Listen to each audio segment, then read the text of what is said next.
Tonight, a Perth family's heartbreaking loss. A Clarkson tradie now giving others the gift of life after a Bali scooter tragedy. A WA surfer speaks out after suffering serious burns in an Indonesian boat blast. Outback miracle. A man found safe and well after spending 4 nights lost in our remote Kimberley.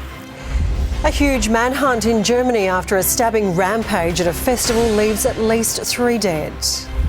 Flight chaos leaves footy fans circling Bass Strait as their teams faced off in Launceston. And a horror show in Geelong as the Eagles produce the worst half of football in their history. Live from Perth, 7 News with Tim McMillan and Angela Tsun. Good evening. A Perth tradie who was left critically injured after a shocking scooter crash in Bali has sadly passed away in Royal Perth Hospital, surrounded by family. Shane Ramsey is tonight being remembered as a man with a big heart, who his mother says was selfless to the end. A man with lots of love in his life, Shane Ramsey put up a real fight. But now his family has had to say goodbye. This time a week ago, the 30-year-old carpenter from Clarkson was in Bali celebrating his friend's wedding. Tragedy struck the next morning when he crashed his scooter. Undergoing emergency brain surgery in Bali, his parents Catherine and Andrew and younger brother Jay spent days by his bedside. Shane never woke up, but there were signs he was fighting to survive. Declared suitable to be flown home, he touched down in Perth on Thursday, his parents landing shortly after, only to be told the worst. The Ramseys say everyone should take care overseas and always wear a helmet. Without travel insurance, donations from members of the public have helped to pay some of Shane's medical bills. But Catherine and Andrew Ramsey may still need to sell their home to cover the rest.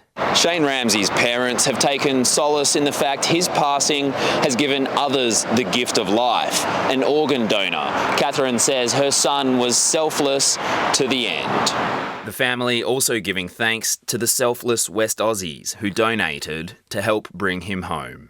James Carmody, 7 News. A 19-year-old from Perth has now been released from hospital after a boating accident in Indonesia left him with burns to 13% of his body. Jensen Kirby was on a solo surf trip when the boat's mechanic made a mistake with the battery. He actually put the negative to the positive and then the positive to the negative. As soon as it touched, it zapped, created a huge spark, the battery exploded. It took a bumpy scooter ride and 3 plane trips to get back home to Perth, where Jensen recovered at Fiona Stanley Hospital. A second man has been charged over the stabbing of Perth businessman Yusuf Khan. The 34-year-old was allegedly stabbed as he sat in his Mercedes while waiting at a red light. It happened at the intersection of Newcastle and Lord Streets in the city on Thursday afternoon. He was taken to Royal Perth Hospital with leg injuries. Police have charged a 41-year-old man and 37-year-old man over the attack. A man who spent 4 nights lost in the remote outback is tonight safe and well after being found by a search jet in our Kimberley. It's believed Nigel Buck had walked up to 30 kilometres in sweltering conditions before he was located alive outside a remote town site this morning. It's remote and rugged country. Much of it only accessible by air or on foot, which is exactly how 41-year-old Nigel Buck had gotten himself lost, sparking an urgent and enormous search, which ended with good news just before daybreak. Wonderful effort by the police. They threw a lot at this. Out of character for Mr. Buck, he had walked off on Tuesday, spending 4 nights in the elements and 3 long days in near 40-degree temperatures. He's dehydrated. He's hungry, he's tired, but he's now in the care of medical professionals, so really pleased. Emergency services looked day and night for Mr. Buck, a search jet finding him in the darkness. Jet aircraft, they had drones, and police from across the West Kimberley were involved in this. In addition to mobilising police from all across the Kimberley, the Emergency Operations Unit, specialists in this kind of search, were deployed from Perth. Special thanks was given to local police who stayed with the family throughout, declining offers to be relieved until Nigel Buck was found. They turned that down. They said no, they wanted to stay with the family and see this through. So that just shows me the connection that our police have with those remote communities. Flown to Broome Hospital for a checkup, Nigel Buck is now looking forward to seeing relieved family. And it's fantastic to see a good outcome. James Carmody, 7 News. A desperate manhunt is underway in Germany tonight after a deadly stabbing frenzy at a festival in the country's west. At least 3 people are dead and several others wounded, and the armed attacker behind it all is still on the run. In the city's main square, bodies lie covered, surrounded by emergency workers, the aftermath of a random terror attack. It was supposed to be a diversity festival, a celebration of a city, but it ended tragically by a man with a knife. The attack happened in Solingen, in the west of Germany. The festival included music acts in the centre of town. Witnesses say at 9:45 p.m, a lone man with a knife began attacking people at the front of a stage. 3 people are believed to have been killed, with 4 others seriously injured. Armed police quickly surrounded the site, but the attacker had fled. Stay calm, but keep your eyes open because the perpetrator is still on the run. We would like to have a precise description of the perpetrator. That is difficult. Witnesses are in shock or can't speak at the moment. The city's mayor posted on Facebook, "Tonight we are all in shock, fright and great sadness. We all wanted to celebrate our city anniversary together, and now we have to mourn the dead and injured. Breaks my heart that there was an assassination attack on our town." We have not been informed of any motives. We are, of course, still in urgent need of witnesses. Videos, photos, we'll take anything. A town now grieving as the man responsible remains on the run. In London, Joel Dry, 7 News. A second earthquake has shaken the New South Wales Hunter Valley. The 4.4 magnitude aftershock occurred just after 4:30 this afternoon and was felt as far away as Sydney. It was recorded 10 kilometres underground in the same area as yesterday's quake, which caused blackouts and left 2,000 people without water. No damage has been reported from today's tremor. Footy fans making a mad dash to Tasmania for the Hawthorn North Melbourne game have been caught up in a 5-hour flight drama, which even saw the team banner miss the clash. The threat of industrial action had already disrupted plans, but the plane load of supporters was forced to turn around just before landing. There's a new race, Melbourne to Launceston. We're late, we're very late. A rescheduled match, then a flight fiasco saw fans, commentators and a footy banner miss out. Hawthorns was trapped on a plane, it never made it. Well, I brought the banner with me, so we couldn't do the banner. So, disappointed. The Hawks Roos match was brought forward 4 hours to avoid potential industrial action by Tasmania's electrical union. Oh, it's a pain because I've got a lot of friends who are on the 12 o'clock flight, so they're going to miss probably 3/4 of the game. An even earlier flight that would get there on time also had problems. The QantasLink plane took off at 8:20. As it was about to land in Launceston, some of the cockpit instrument screens momentarily went blank.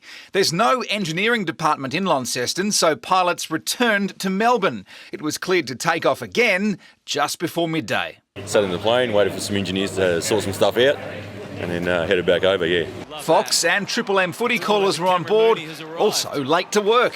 Hello there, Anthony. Hello, gentlemen. Hello, everybody. Yes, better finally late than got never, here. Moons. 5-hour trip down to Launceston. I thought I'd get here for the second half, Buck, so looking forward to this one. You can get to the pub very quick. My more drinking time. But much less footy time. He's not that annoyed because North are already getting beaten, so, what does it matter? It's a weekend for unexpected delays. Lightning caused last night's match at the MCG to pause for 36 minutes. It is what it is. Blake Johnson, 7 News. A planned strike by port workers in Fremantle has been called off. The workers negotiating in good faith after bad weather caused delays over the last few days. It was due to be the second walk-off in as many weeks. Pilot boat operators and traffic service officers continue to fight for better pay. Donald Trump has secured an unlikely ally as he tries to regain momentum in the run for the White House. Robert F. Kennedy Jr. is backing the former president, the new alliance angering others in the Kennedy family. The Kennedys, a Democrat dynasty. Until today. He is a great person. I've known him for so long. Robert F. Kennedy Jr. on stage with and heaping praise on Republican rival Donald Trump. And don't you want a president who's going to get us out of the wars and who's going to rebuild the middle class in this country? The appearance infuriating Kennedy family members, including RFK's younger sister, Kerry. I'm outraged and disgusted by my brothers got in obscene embrace of Donald Trump. She says their dad, Democrat Bobby Kennedy, assassinated in 1968, would detest almost everything about Donald Trump. Now the younger Bobby has suspended his own independent campaign for the presidency to help Trump in America's key battleground states. Robert F. Kennedy Sr. would be rolling over in his grave. Polls show Kennedy's share of the vote shrinking below 5%, but in a tight election, his supporters could help Trump. This as the Harris campaign uses new advertising. Middle-class families, like the one I grew up in. To build on the immigrant family story featured in Kamala Harris's address yesterday to about 30 million viewers around the US. From the Democrats' showcase convention here to September 10th, America's next big election event, the Harris-Trump debate. In Chicago, Tim Lester, 7 News. Australia's Ukrainian community is tonight marking the country's Independence Day against the backdrop of Russia's ongoing invasion. Kyiv's forces are gaining ground inside Russia's borders, prompting renewed calls to step up military aid. Outside the Russian embassy in Canberra, the Friends of Ukraine commemorate independence with a direct message for those trying to take it away. Everything stops for a Russian diplomat. I think it's really important. I'm sure they don't like it. Ukrainians are resilient, they're strong, they have a strong sense of identity. That strength on show with Kyiv's surprise counter-offensive into Russia's Kursk region. New Vision shows Ukrainian airstrikes pounding enemy platoons, but they're up against Putin's drones and the war is far from over. The Ukrainian military has shown us they can surprise the Russians, but to sustain that kind of momentum, they need equipment. Calls growing for Australia to send 60 Abrams tanks and 22 Tiger helicopters due for retirement from our military. But the opposition fears a repeat of the Taipan helicopters that ended up on the scrap heap rather than the front line. There seems to have been a real lack of strategy, lack of planning from the Albanese government when it comes to Ukraine. Australia has given $1.3 billion of support in total. Prime Minister Albanese penning an open letter to Ukrainians on their Independence Day, saying we are proud to continue to empower Ukraine to end the war on its own terms. India's Prime Minister offering to help broker peace during a visit to Kyiv, giving fresh hope to Ukrainians around the world. With the support of the free world, we will defeat the enemy. Josh Martin, 7 News. A destructive beetle has reportedly been detected near Harvey in our southwest, sparking concern the state's fruit-growing region could be in jeopardy. The news comes as the state government today announced a multi-million-dollar replanting program to help replace thousands of destroyed trees. A daring mission searching for a dangerous pest. This arborist is 20 metres high, climbing a century-old Moreton Bay fig tree. To see just how quickly the infestation is manifesting and to get an idea of perhaps how bad the problem is. It's just one of 200 infested trees at Hyde Park. There is no cure once the polyphagous shothole borer has made its way in. Pruning or cutting down the tree is the only way to stop the spread. 3,000 trees across Perth have already been destroyed. The government is now investing $7.2 million to plant 16,000 new ones. This is about replacing the trees we have lost so far and the ones that we fear we will lose in the immediate future. The beetle has now been detected outside the Perth quarantine zone. There are fears it could continue to spread to Perth's outer suburbs and wreak havoc on local fruit growers. The borer has been found in Gosnells, Armidale, Kalamunda and Ellenbrook, and even near Harvey in our state's southwest. The reason we're looking at the outer limits of the metropolitan area is because I do not want to decimate our $320 million avocado industry in the southwest. A pesky pest that is slowly attacking Perth's tree canopy. Rachel Tassica, 7 News. Just one more sleep to go until the Chevron City to Surf are active. Registrations have now closed with an incredible 24,000 people expected to participate. You can still donate, just head to perthcitytosurf.com. As a special incentive, the first $90,000 of donations made until midnight Sunday will be matched by Chevron Australia. Your involvement supports thousands of people with disabilities right here in WA. Remember to plan ahead as a number of road closures will be in place. And the team here at 7 News look forward to seeing you at the finish line on the City Beach Oval, and tune into 7 News tomorrow night for all the highlights of the big day. Charlotte's here now with a look at the all-important weather forecast. And Charlotte, it should be clearing up for the big race tomorrow. Good evening, Tim and Ange. Yes, it's going to be a great morning and the forecast is looking good for all of you who will be out pounding the pavement. Thank goodness it wasn't this morning. It was wild. We didn't see too much rainfall in the city, but the winds, they really packed a punch. We saw gusts of 100 kilometres an hour at Rottnest. We saw 98 in Ocean Reef and in Gooseberry Hill. Strong winds too at the airport in Swanbourne and on Melville Waters, with 87 kilometres an hour recorded. Now, those blustery conditions were thanks to a strong cold front. Really large parts of our southwest have been under a severe weather warning today. That included Perth. In the last hour or so, that has changed. It's now confined to the very bottom of our state, so that includes towns such as Augusta, Albany and Esperance. Back in the city, just shy of 19 degrees was our maximum. It didn't feel that warm though, with that wind blowing. Overnight, our low was 13.6. Tim and Ange, we'll take a closer look at tomorrow's race conditions a little later in the bulletin. Thank you, Charlotte. You're watching 7 News live from Perth. Coming up, medical breakthrough. The miracle drug for Aussie patients suffering a rare but aggressive cancer. Plus, the terrifying moment a car plunges 12 metres onto a motorway. The Navy mission to rescue sailors as their fuel tanker came under attack. And a warning for those looking to book their next holiday, a frustrated father's travel message. That's later. The 7 News app will give you the news you want. Download now. A car has plunged off a bridge and onto a busy motorway south of Sydney. Dashcam vision captured the terrifying moment the SUV plummeted 12 metres into traffic exiting the tunnel. The white Nissan rolled from an overpass after the driver lost control. The driver suffered head injuries but is expected to make a full recovery.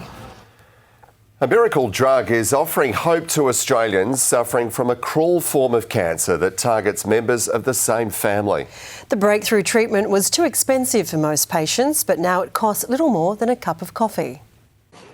Lana Hallows has for too many years fought to stay alive. She has von Hippel-Lindau syndrome, or VHL, a genetic, often inherited mutation causing aggressive tumours. I've had 4 brain surgeries. I lost my hearing in one ear from that. I've had a spinal cord surgery and I've learnt to walk again. Australia's 500 VHL patients have fought hard for this drug, belzutifan, to be approved on the Pharmaceutical Benefits Scheme. It shrinks the tumours and prevents surgery.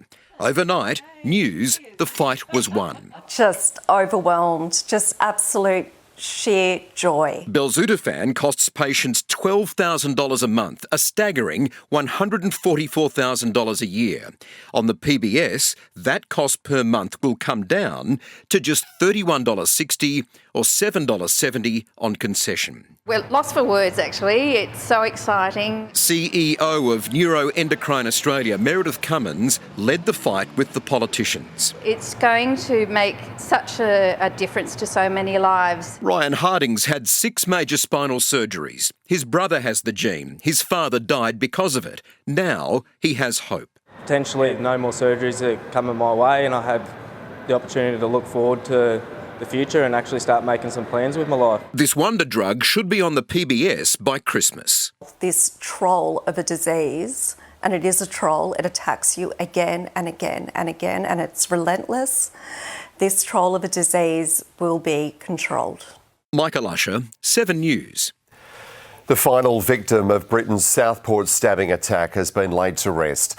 7-year-old Elsie Stancombe was one of 3 girls killed at a Taylor Swift-themed dance class last month. Mourners heard Elsie brought light, love and joy to so many lives. Her favourite Taylor Swift song was played as she was farewelled. Romeo, save me, I've been feeling so alone, I keep waiting for you. Her parents wanted her friends to celebrate Elsie's life, and hundreds of people lined the streets to say goodbye. Fire has broken out on an oil tanker in the Red Sea. Yemen's Houthi rebels have released video of several explosions on the Greek-flagged vessel. An international maritime trade body confirming its crew had already been evacuated after an earlier attack. The oil tanker is now believed to be drifting. After the break, a ride for a reason. The Aussie biker going from coast to coast. Next, his mission to provide footy boots for children across the outback. The Australian inventors using their imagination to change lives. And meet the new pint-size edition, Melting Hearts, at an Aussie zoo.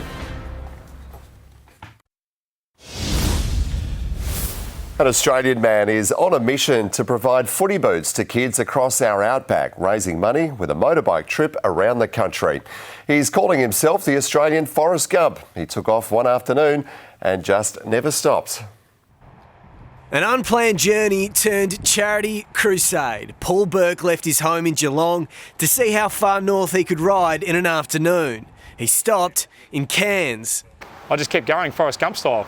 The spontaneous trip took on a new meaning when he bought a footy. I decided to start kicking goals around Australia. I thought it'd be fun to kick 100 goals around Australia, which is not easy, believe me. Visits to local grounds often came with visits from locals, keen to have a kick. Oh, you beauty! Plenty of talent, but none had boots. I thought, you know what? Let's get more footy boots on kids in the outback, and we've got almost $15,000 now. A month and 14,000 kilometres later, Paul determined to put a pair of boots on every kid in the outback. So to open up a box of brand new boots, they're crying. They can't believe it. So it's been, yeah, look, so I get emotional about it because it's been a great journey. The last week of the tour today starting here in Perth. Paul heads south and then east back home towards Geelong, but even then he says his work is only just getting started. I'll repack, put a swag on the back, and then my sister and a good mate of mine is going to be driving a four-wheel drive behind me, and we're stopping at sports stores all over Australia, and we're going to try and get as many boots as we can in the back of that four-wheel drive. Lockie Burns, 7 News. A century-old pub has been destroyed by a ferocious blaze in outback Queensland. More than a dozen people were assessed by paramedics as firefighters battled to bring the fire under control.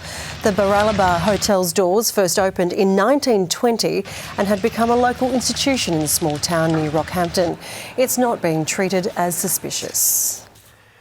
You're about to meet a group of creative Australian inventors working to improve the lives of people living with disabilities. The team specialises in custom gadgets like one-handed fishing rods and cranes to carry groceries.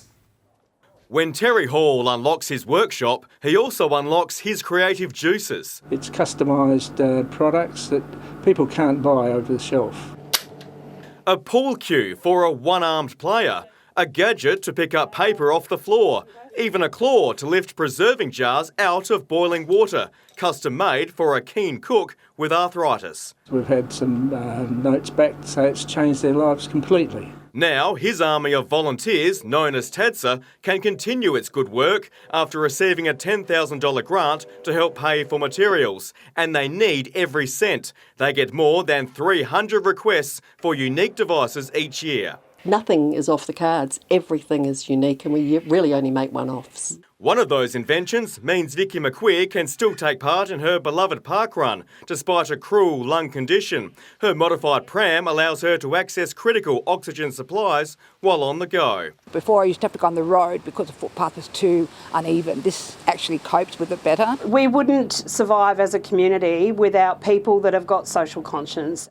These handy volunteers have been able to solve just about every problem they've faced, and they love the challenge. Once you retire from work, you've got to keep busy. You've got to get your brain working and you've got to keep your hands and body working. And what better way to do it than making magic for those who need it? Tom Johnson, 7 News.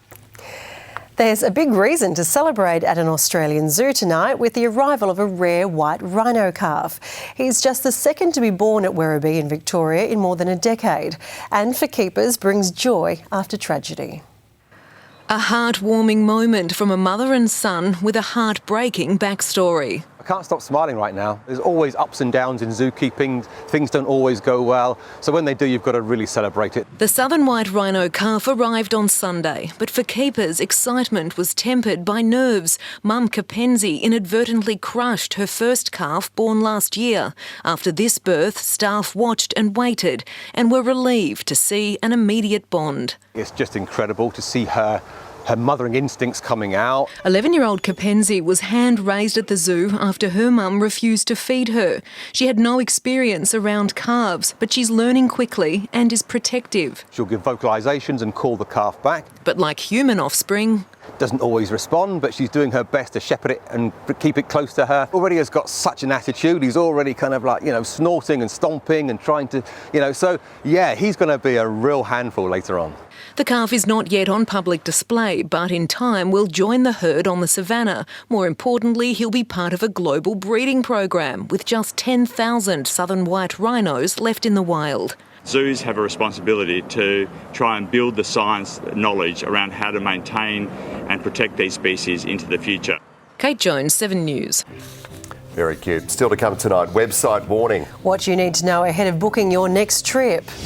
An Aussie dad's travel message about third-party holiday sites. That's soon. Plus, former Top Gear host Jeremy Clarkson's new venture. And coming up in sport, countdown to the Dockers showdown with Port as the Eagles all but sink Schofield's chances and Adam Scott's course record as he hunts a $25 million payday. Now, Fuel Watch. Perth's petrol prices brought to you by Fuel Watch and 7 News.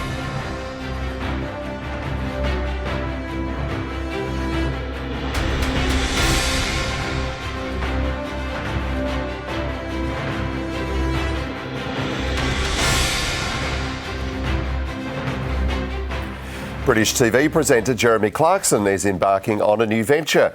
From learning how to be a farmer with his hit show Clarkson's Farm, he's now opened a pub and hundreds have queued to step inside on the opening day. He's pledged to only sell food sourced from British farms. Why do you feel so passionately about it? Because I've been doing it 5 years. It's really difficult. The pub is called The Farmer's Dog in Oxfordshire. Despite its opening day popularity, the former Top Gear host says he doesn't expect to make a profit. A volcano in Iceland has erupted for the 6th time since December. A state of emergency has been declared after the latest eruption. There have been several earth tremors and roads have been closed. However, the nearby fishing town of Grindavik is not under threat. Strong winds have caused havoc at a music festival in the British city of Leeds. Storm Lillian blowing away tents and forcing organisers to shut down several stages.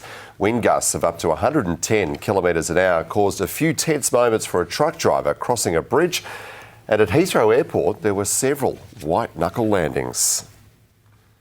There's a warning tonight for Australians booking their next holiday.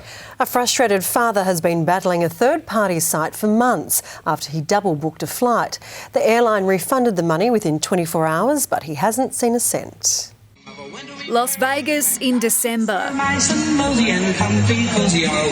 Festive family fun, but Scott Mitchell's experience with Booking.com has been far from a holiday. I would never do it again. He used the website to purchase a last-minute United Airlines ticket for his son's partner. After not receiving a confirmation email, he made the mistake of booking the same flight again. I checked both Booking.com's and United's return policies to make sure that if there was a double booking, they were refundable. United Airlines spotted the double booking and refunded the money within 24 hours, but not into Scott's bank account. Go to Gate, do the bookings for Booking.com, and Go to Gate had had the refund. 8 months later, $3,800 is still with the booking agency as a credit. I've tried to actually use the flight credit, but it won't let me because it's in my son's partner's name. It's been an absolute disaster and a game of cat and mouse. Scott enlisted the help of Adam Gleeser from Consumer Champion.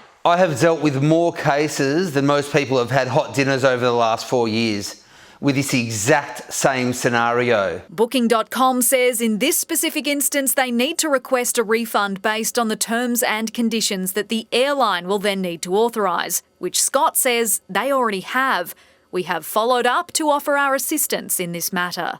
Travel agents and sites like Booking.com and Expedia are great for comparing prices, but Scott says from now on he'll book direct. I've sort of allocated 2 or 3 hours each Wednesday morning to pursue it. Until the money is back in his bank account. Georgia Holland, 7 News.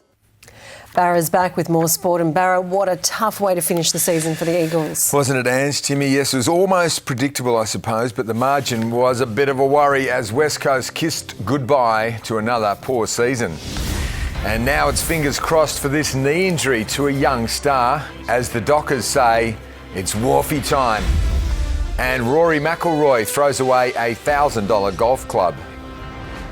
We see footy from the same place you do. We eat, sleep and breathe it this side of the Nullarbor. They make the rules. We break free. They tell us to fly. You bet we're going to fly. We're fiercely West Australian. Just like you. We see footy from the same place you do.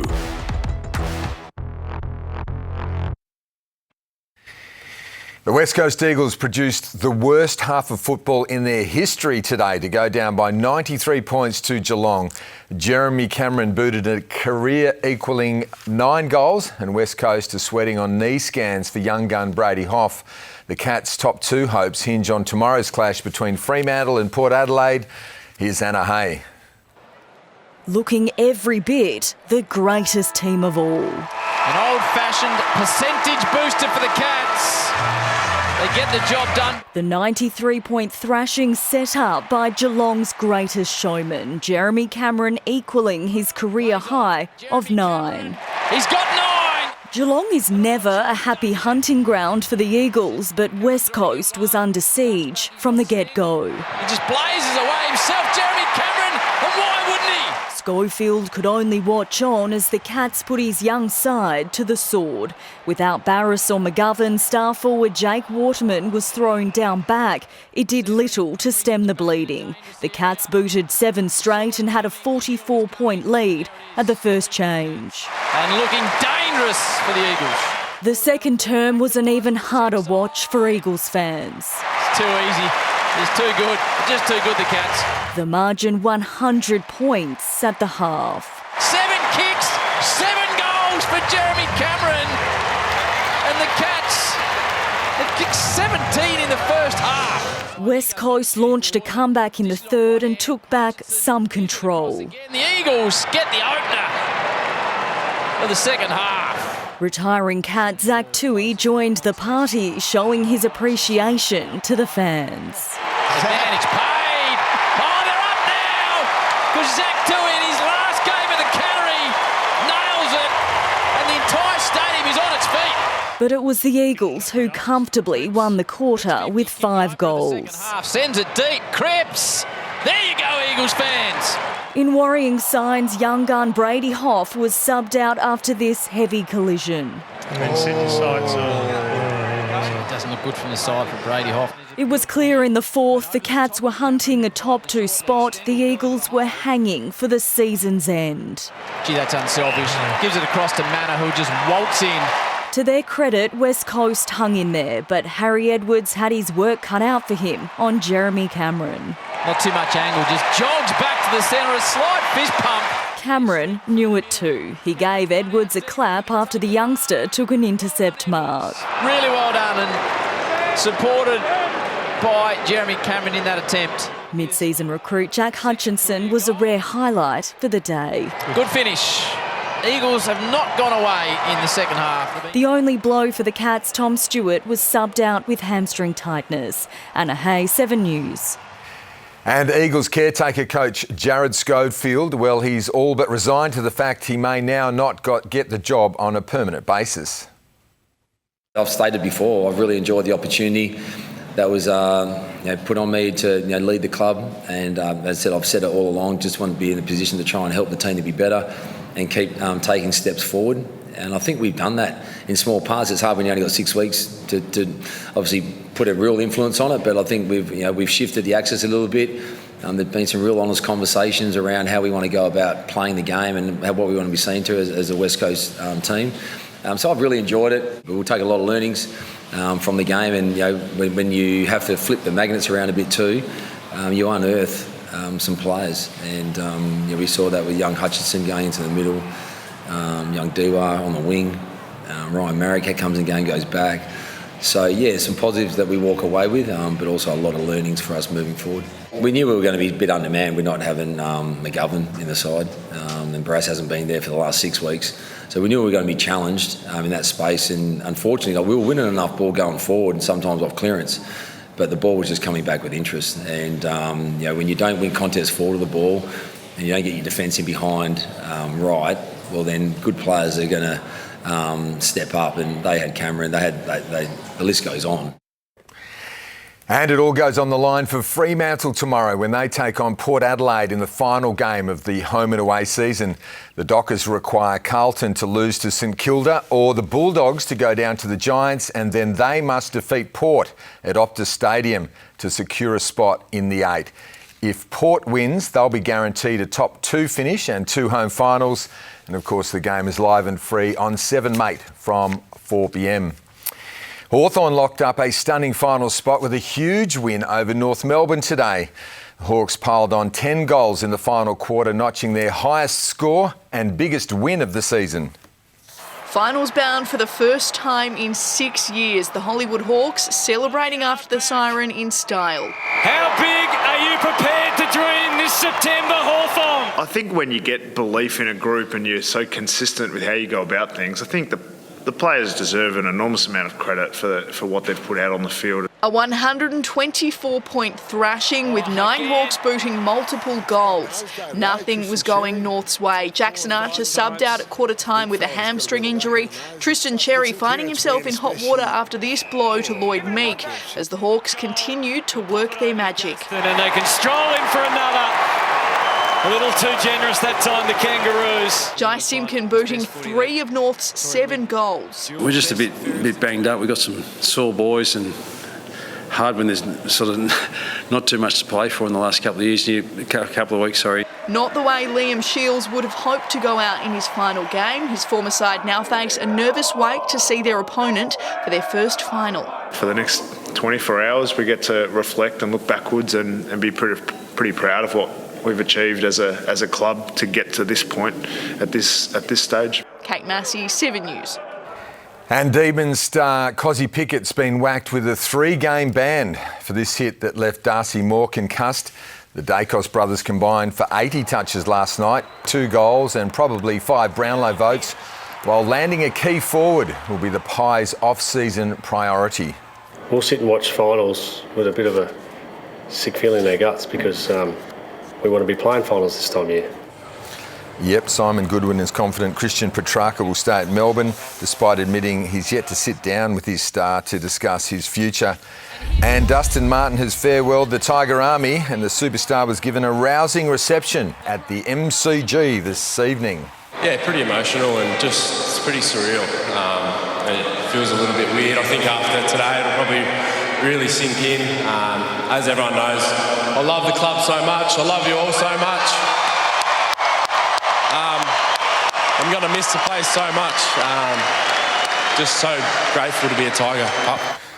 Well done, Dusty. Retiring duo Marlon Pickett and Dylan Grimes also got a big send-off, with the Tigers also set to lose Liam Baker and Daniel Rioli. Richmond wooden spooners after being beaten by the Suns by 28 points at the G. And East Perth are minor premiers in the waffle after defeating Peel Thunder in the last game before finals. Mark Reddings was there. Yes, Barra, East Perth have wrapped up the minor premiership with a 20-point win over Peel Thunder this afternoon. The victory means the Royals will have the week off. They'll progress straight to the second semi-final. The Thunder now play in a qualifying final. Elsewhere, Swan Districts clinched the double chance with a big victory over Perth. They finished third. East Fremantle comfortable winners by 60 points over the West Coast Eagles. South Fremantle defeated West Perth, which means tomorrow Claremont, if they defeat Subiaco, they're in the 5. If the Lions win, then the Bulldogs remain there. Fascinating final day of the Waffle home and away season. Barra. Thank you, Mark. Ahead of next weekend's $25 million Tour Championship, Adam Scott's painstaking mission to hone in on golf's most glorious swing hit its mark. A course record 9 under par 63 second round to lead the BMW Championship. I feel like I really don't have anything to lose this week. Of course, I'd love to make it to Eastlake, but now I'd love to win this event. Ludwig Aubert matched Scott's record round, but trails by 4 shots. Behind by a massive 10 shots, a clearly frustrated Rory McIlroy threw his 3-wood into the water, which is about $1,000 worth. OK, City to Surf. I'll be there at the finish and to meet everyone. So are you guys as well. It's going to be a big day. We're looking forward to it, aren't we? And a huge day for the Dockers fans as well. Our coverage from 4 o'clock, Ange, on 7. On 7, then on 7, mate. Thank you, guys. Awesome. Big day. Thanks, Barra. Let's see how the weather's looking now for tomorrow's City to Surf. Here's Charlotte. Good evening, Tim. Don't be put off by today. We'll be off and racing in the morning. The wind and showers easing tonight. I'll have the full details for the big morning in just a moment.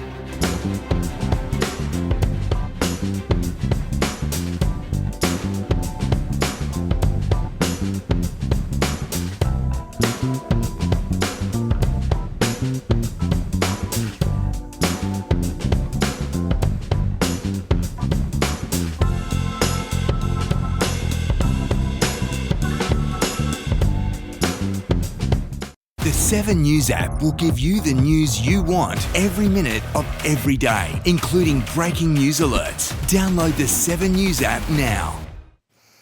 Hello again. It was a wild start to our weekend. A really strong cold front swept through this morning. We've had a severe weather warning in place for most of the day for large parts of our southwest. That included Perth. Tonight, that is just confined to our state's far south. That front didn't cause too much rain, but the winds were a different story. 100 kilometres an hour recorded at Rottnest, Ocean Reef and Gooseberry Hill saw some pretty strong gusts too. Now, those conditions made the maximum of around 19 feel a lot cooler. Right now, it's a little under 16. It feels more like 11 and we've got a moderate westerly blowing. As for tomorrow, soggy Sunday around the rest of the country. We're looking at showers for most of the capitals, only Brisbane and Darwin escaping the rain. Back in WA, we've got some light showers through our state's south. It will be a little bit cloudy in the wake of that front, overcast up to Geraldton, fine and sunny in the state's north. On the waters tomorrow, we are looking at west to southwesterlies up to 20 knots to start the day, seas to 2 metres in the morning. Temperature-wise, 12 through to 21 degrees. We have the slightest chance of a light shower in the morning and the skies will be grey, a little windy as well, but not anything like we saw today. Good news if you're going to be up early and racing. As for the week ahead, the showers will be on and off. Monday, we could see some drizzle, 22 degrees the top. The falls could be a little heavier on Tuesday. Wednesday at this stage is looking clear with a top of 21. Thursday, probably the wettest of the bunch with a top of 22. Now for tonight's winning lotto numbers, they are 5, 43, 8, 42, 45, 44 and the supplementaries are 24 and 32. Once again, 5, 43, 8, 42, 45, 44 and the subs are 24 and 32. Now 24,000 of us will be taking part in tomorrow's City to Surf. If you aren't racing but want to get involved, there's still time to donate. Head to perthcitytosurf.com. Come and find the 7 News team at the finish line. We'll all be there. It looks like it's going to be a great day. Tim and Ange? We will be, and we're looking forward to it. That's 7 News for now. Thanks for joining us. I'll be back with updates. Stay with us now for Border Security, then your Saturday night movie, Die Hard 2.